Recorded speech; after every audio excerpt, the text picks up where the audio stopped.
Olá, boa tarde. Está no ar o Gazeta News e a partir de agora você acompanha as principais notícias do dia.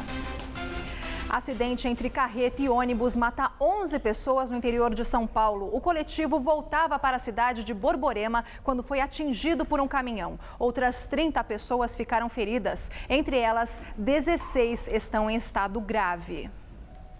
O acidente foi no final da noite de ontem, na rodovia Deputado Leônidas Pacheco Ferreira, mais conhecida como SP-304, na altura do quilômetro 368, em Ibitinga, na região de Bauru, no interior do estado. O ônibus voltava de uma excursão estudantil.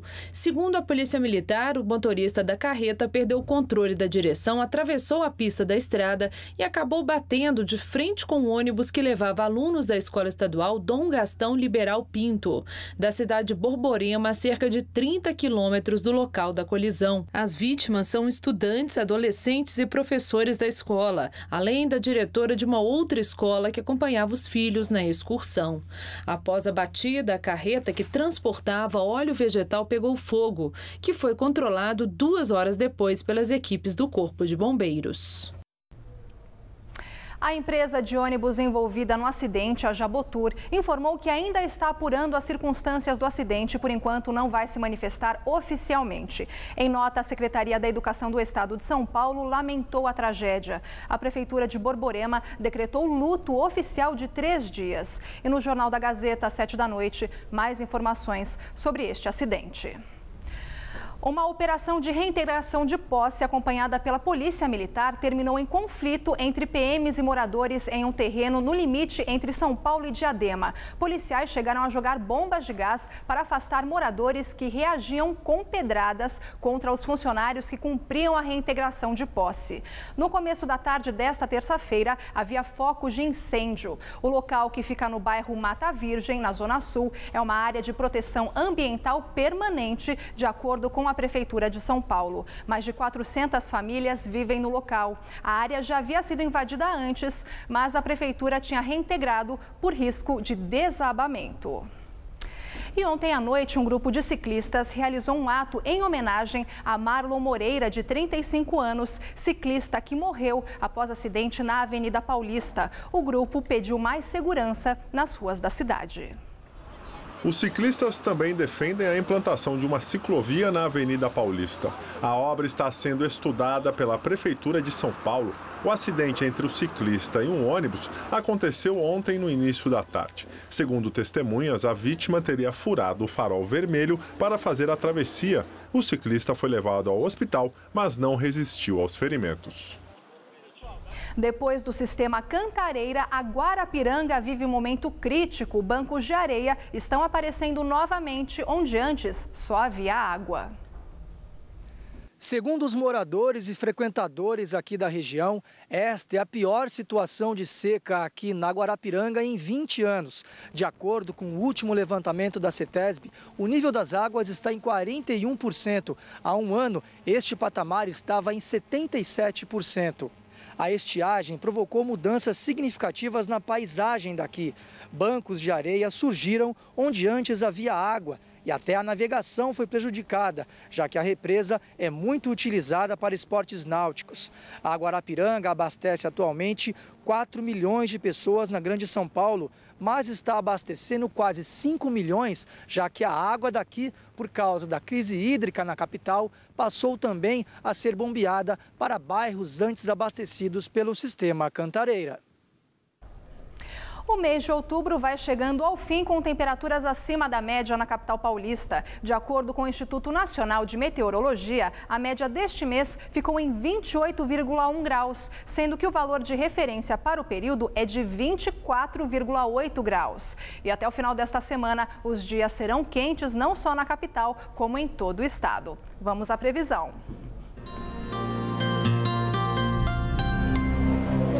A até quinta-feira o tempo fica firme e quente em São Paulo.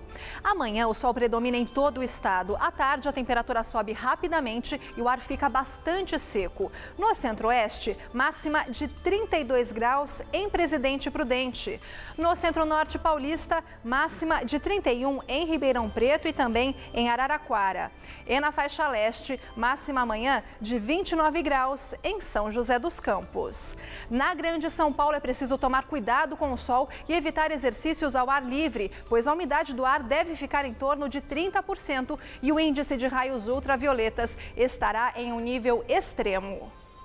Aqui na capital, tanto amanhã quanto na quinta, sol entre nuvens com máximas de 30 e 31 graus. E na sexta, a nebulosidade aumenta e ocorrem pancadas de chuva a partir da tarde, máxima de 32 graus. Vamos ver agora como está o trânsito na capital. Começamos com a Zona Oeste, Avenida Rebouças. À direita, no sentido da Marginal Pinheiros, tudo parado. E no sentido contrário, na subida para a Paulista, sem nenhum problema para o motorista. Agora temos imagens da ligação leste-oeste. À direita, para quem vai acessar o elevado, trânsito carregado, mas fluindo bem. E à esquerda, para quem vai no sentido da Radial Leste, o motorista já encontra dificuldades e muitas paradas. E fechamos com imagens aqui da Avenida Paulista, na altura do MASP. Tanto à esquerda, para quem vai no sentido Paraíso, como quem vai no sentido Consolação, o trânsito está um pouco carregado, mas fluindo bem. São Paulo tem no total 90 quilômetros de congestionamento. Prefeitura e Câmara de São Paulo vão investigar o caso de extorsão a comerciantes da capital. Funcionários foram flagrados pedindo dinheiro a dono de um bar sem alvará. Os suspeitos integravam justamente a CPI criada para fiscalizar irregularidades. A denúncia foi revelada pelo Fantástico da TV Globo. Os dois envolvidos são Roberto Torres, engenheiro civil e funcionário da Secretaria Municipal de Licenciamento, e Antônio Pedassi, assistente do vereador do PSDB, Eduardo Tuma, presidente da CPI dos Alvarás. De acordo com a reportagem, os dois fiscais indicaram irregularidades no estabelecimento e, em troca de dinheiro, prometiam regularizar a situação. As reuniões entre os suspeitos e o dono do bar aconteceram dentro da Câmara. Os servidores indicaram uma arquiteta para fornecer os laudos. O preço do serviço, R$15 mil. Em outro encontro, os funcionários sugerem o nome de Marcos Peçanha, que se apresenta como engenheiro, para assinar os documentos por um preço menor, R$13 mil. Peçanha afirma que o assunto seria tratado direto com o presidente da CPI, Eduardo Tuma, e que uma garrafa de uísque e até dinheiro seriam oferecidos ao vereador como garantia para a efetivação do esquema. Eduardo Tuma negou conhecer Marcos Peçanha ou ter recebido dele qualquer vantagem. O presidente da CPI afirmou ainda que nem o assistente dele, Antônio Pedassi, nem o engenheiro Roberto Torres, mostrados na reportagem, tinham autorização para fiscalizar os comerciantes. O ex-funcionário que estava no meu gabinete foi exonerado. Mais do que isso, notifiquei o advogado dele para que ele preste esclarecimentos sobre a conduta dele na CPI. Eles vão ter que prestar esclarecimentos na Câmara Municipal e eu vou fazer isso via corregedoria. Roberto Torres já está sendo monitorado pela Controladoria Geral do município desde junho do ano passado. O objetivo é apurar se o salário de R$4 mil é compatível com o patrimônio dele. Nos últimos 5 anos, pelo menos 15 imóveis teriam sido adquiridos por ele. A prefeitura vai agora investigar se houve, neste caso, enriquecimento ilícito. O Ministério Público de São Paulo vai agora investigar se havia uma máfia atuando dentro da CPI. Pela reportagem, demonstra que alguns fizeram mau uso da CPI. Se com autorização de superiores ou não, é isso que nós vamos verificar durante a nossa investigação. E segundo o jornal O Estado de São Paulo, o engenheiro Roberto Torres foi cedido à Câmara a pedido do vereador Adilson Amadeu, do PTB. Procurado, o parlamentar não se manifestou sobre a indicação.